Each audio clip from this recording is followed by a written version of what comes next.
जे पोलीस कर्मचारी जखमी झाले त्यांचं स्मरण आज आपणा सगळ्यांनाच आहे। मोठ्या प्रमाणात निरपराध माणसं शहीद झाली, जखमी झाली। जे शहीद झाले त्यांना महाराष्ट्रातल्या तमाम जनतेच्या वतीने मी विनम्र अभिवादन करतो।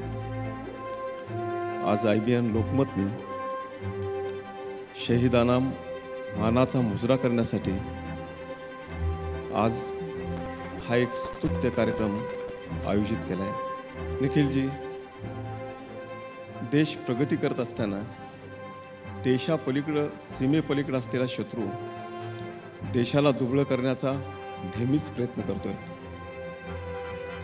आपण आपले जे पोलीस दल उभा केले ते CRPC, इंडियन पिनल कोड हे आपले जे कायदे आहेत यांचं आणि घटनेचं रक्षण करण्यासाठी, लोकांच्या जीविताचं आणि मालमत्तेचं रक्षण करण्यासाठी प्रशिक्षित अतिरेक्यांच्या बरोबर लढण्याचं प्रशिक्षण आपण 26/11 पूर्वी आपल्या पोलीस दलाला खऱ्या अर्थाने दिलं नव्हतं। तशी शस्त्र आपण दिली नव्हती, पण या कमतरता असताना सुद्धा हातातल्या शस्त्रा इतकंच शस्त्र धरणारं मनगट सुद्धा तितकंच महत्त्वपूर्ण असतं।